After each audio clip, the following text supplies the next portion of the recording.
देखिए, ऐसा है कि हकीकत ये है, हाई कोर्ट का आदेश, मजबूरी थी इनकी, राज्यपाल का आदेश, सरकार की बहुत बदनामी हो रही थी, इंटरनेशनल लेवल पे बदनामी हो रही थी। और इसलिए ममता बनर्जी ने मजबूरी में अपने सबसे खास व्यक्ति शेख शाहजहां, जिसको अपने संरक्षण में वो उनका भतीजा रखे था, उसको सिर्फ एक अरेस्टिंग करके उनको सेफ्टी पॉइंट दे दिया। उन्होंने कहा मैं रेगुलर नहीं आ सकता हूँ, बड़े उससे उन्होंने कहा कि मतलब मैं रोज आना कोर्ट नहीं आ सकता हूँ। जैसे बहुत बड़े वकील हो और कोई बहुत बड़ा मतलब समाज सेवी हो, ये शेख शाहजहां, इस लहजा देख लीजिए क्या है ममता बनर्जी के यहाँ उनके वकील का। आपको बताना है, एक सीमा क्रॉस कर दी है। अगर देश को बचाना है, वरना बंगाल चला जाएगा, बंगाल चला जाएगा।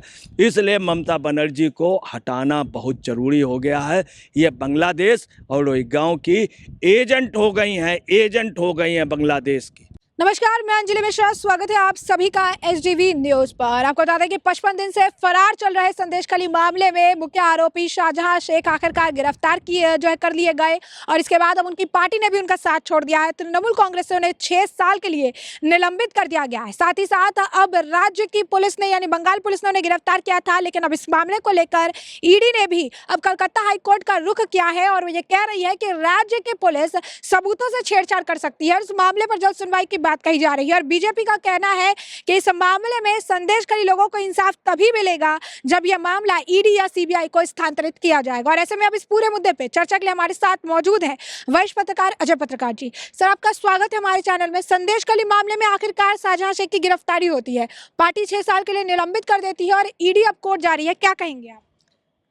देखिए, ऐसा है कि हकीकत ये है, हाई कोर्ट का आदेश, मजबूरी थी इनकी, राज्यपाल का आदेश, सरकार की बहुत बदनामी हो रही थी, इंटरनेशनल लेवल पे बदनामी हो रही थी।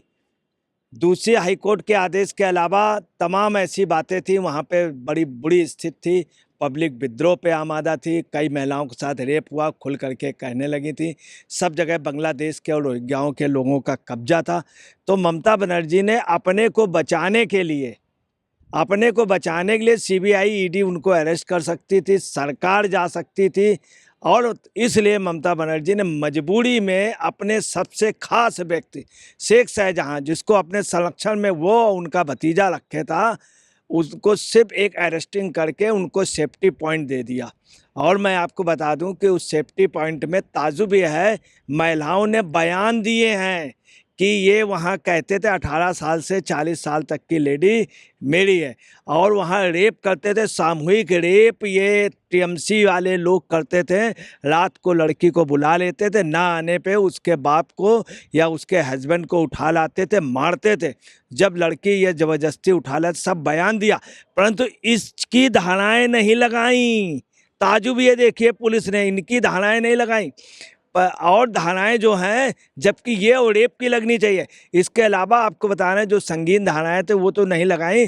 25 फरवरी को अभिषेक ने ममता बनर्जी के भाई ने कहा था कि वो देखो मेरा भाई है, लगातार उसके लिए शेख शाहजहां के, और सब उसको गलत बदनाम किया जा रहा है। पुलिस के जो ने उसके ऊपर जो FIR की है, गलत की है, उसका स्टे है, मामला अदालत में है। ये बात 25 तारीख को अभिषेक बनर्जी ने कही थी कि पुलिस का स्टे है, तो स्टे कहाँ है, मामला अदालत में कहे। 26 तारीख को कुणाल घोष ने भी 25 को यही कहा। 26 को जब हाई कोर्ट का आदेश हुआ कि संगीन मामला है, इसको पकड़ के लाया जाए, इमीडिएट इसको किया जाए, तब जाकर के कुणाल घोष क्या कहते हैं कि ठीक है, 1 हफ्ते में हम गिरफ्तार करवा देंगे, 1 हफ्ते में। फिर अभिषेक ने कहा, इससे साफ है कि ये बड़े उससे कह रहे थे 1 हफ्ते में मैं गिरफ्तार हो जाएगा। और अभिषेक ने, इसका मतलब साफ है कि हाई कोर्ट के आदेश के बाद जैसे कहा तो इनके गिरफ्त में था। अब आपको बताना है कि बहुत बड़ा खेल हुआ है, इनकी मजबूरी थी अपनी सरकार बचाने के लिए, इज्जत बचाने के लिए। लोग ममता बनर्जी से को सब जगह हुट कर रहे थे, उनके लोगों को कर रहे थे। और आपको बताना है, ये 57 दिन का मामला हो गया, 57 दिन।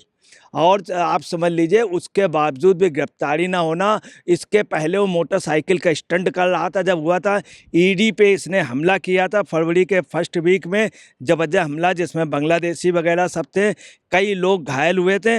मैं आपको बता रहा हूँ कि कलकत्ता हाई कोर्ट के जो कल बंगाल के जो चीफ जस्टिस हैं, कलकत्ता हाई कोर्ट के मुख्य न्यायाधीश ने टी.एस. शिवगन्नम ने बहुत बुरी तरीके से इन लोगों को लताड़ा है।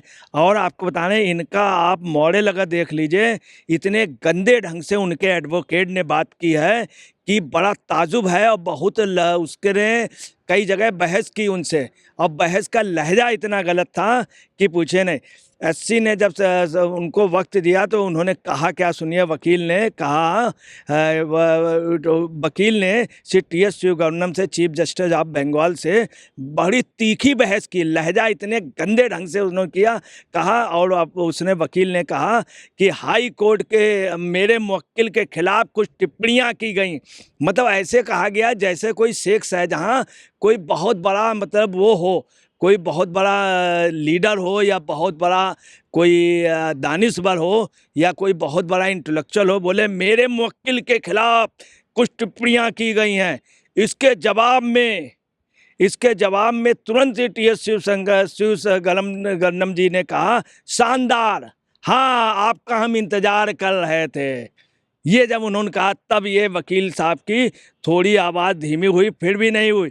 उसके बावजूद वकील साहब ने क्या कहा कि मेरे क्लाइंट की अग्रिम जमानत खारिज कर दी गई है। बड़े उससे कहा कि जमानत अगर खारिज हो गई तो उनका कहने का लहजा ऐसे था जैसे शिकायत के रूप में हाई कोर्ट के जो मुख्य न्यायाधीश है, चीफ जस्टिस ऑफ बंगाल, उनसे कह रहे हैं कि मेरे क्लाइंट की अग्रिम जमानत खारिज कर दी गई, उन्हें कल रात गिरफ्तार किया गया, जैसे कोई बहुत बड़ा गुनाह हो गया। ये कॉन्फिडेंस देख लीजिए ममता बनर्जी के यहाँ उनके वकील का, कह रहे हैं कि उनके खारिज कर दी गई है, उन्हें गिरफ्तार किया गया, जैसे कोई अपराध किया गया। हाई कोर्ट के आदेश से, सीबीआई के और ईडी के एफआईआर हुई थी, बहुत पहले हो जाना चाहिए। 53 दिन हो गए, आप देखिए। और जिस तरह से उन्होंने कहा है कि कल गिरफ्तार किया गया, मैं अब रेगुलर बेंच के सामने इसका जिक्र नहीं कर सकता हूँ। और उन्होंने कहा मैं रेगुलर नहीं आ सकता हूँ। बड़े उससे उन्होंने कहा कि मतलब मैं रोज़ाना कोर्ट नहीं आ सकता हूँ। जैसे बहुत बड़े वकील हो और कोई बहुत बड़ा मतलब समाज सेवी हो, ये शेख शाहजहां। इस लहजा देख लीजिए क्या है ममता बनर्जी के यहाँ उनके वकील का। और वहीं के कोर्ट में ये सच है, बंगाल में जजों के खिलाफ बोलते हैं। ये अभिषेक भी बोलता था, अभिषेक बनर्जी भी, और ये भी बोल रहा। और वहाँ के जजों ने आपको बता रहे ये कहा कि ये दबाव बनाते हैं, ये इस चीज़ का प्रूफ मिलता है। इसके बाद सुनिए जज साहब ने, और ने सुप्रीम कोर्ट के जस्टिस ने कहा ठीक है आप रोज़ाना नहीं आ सकते हैं तो आपको सोमवार तक का 4 मार्च का डेट दिया जाता, 4 मार्च को आ जाइए। जब 4 मार्च को कहा तब वो थोड़ा सा शांत हुए। फिर उन्होंने कहा कि हमें अब आप रेगुलर को मत आएँ, 4 मार्च को आएँ। इस व्यक्ति के प्रति मेरी कोई सहानुभूति नहीं है। अब अंदाज लगा लिए जिसके लिए जस्टिस कह रहे हो, चीफ जस्टिस ऑफ बंगाल कह रहे हो कि इस व्यक्ति के लिए मेरी कोई सहानुभूति नहीं है, अभी बात नहीं होगी कोई। उसके बावजूद भी आपको बता रहे हैं उनके वकील ने बड़े उससे बात करने बोले अभी कोई बात नहीं होगी 4 मार्च को।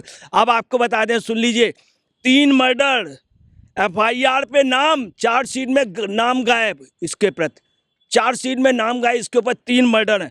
और आपको बताना है कि वहाँ की महिलाओं ने कहा था कि वहाँ ये स्पष्ट कहता था 13 साल से 40 साल की लड़की मेरी है, मुझे भेजिए। और आपको भेजना पड़ेगा, नहीं तो उन सब की ज़मीनें कब्जा ली, तालाब बना दिया। मैं आपको बता रहा हूँ कई चैनलों ने दिखाया बाकायदे कि वो जो जगह थी उपजाऊ जगह, वहाँ पे तालाब बना लिया। और OSINT के ओपन सोर्स इंटेलिजेंस ने भी बाकायदे उस पर सब फोटो भेजी है। और आपको बताना है जो हुआ ममता बनर्जी के लिए, आपको बताना है एक सीमा क्रॉस कर दी है। अगर देश को बचाना है, वरना बंगाल चला जाएगा। इसलिए ममता बनर्जी को हटाना बहुत ज़रूरी हो गया है। ये बांग्लादेश और रोहिंग्याओं की एजेंट हो गई हैं बांग्लादेश की। तो जैसा कि आपने आज जो पत्रकार जी को सुना ने साफ तौर पर कहा है कि शेख शाहजहां की गिरफ्तारी के बाद जो है इस वक्त अगर आप देखेंगे पश्चिम बंगाल में काफी ज्यादा सियासी उठापटक भी जारी है और अब शेख शाहजहां को जो है अगर आप देखेंगे 10 दिन की रिमांड पर तो भेजा गया है और अब इस मामले में कई सारे बड़े खुलासे आने वाले समय के साथ भी नजर आएंगे जिससे कि हम आपको रखेंगे अपडेटेड। फिलहाल के लिए हमने आपको जो पूरा मामला है ये बड़े विस्तार से बताया कि पूरा मामला क्या है और इस मामले पर आपकी भी जो राय हो हमें कॉमेंट सेक्शन में कॉमेंट करके जरूर साझा करिएगा। धन्यवाद।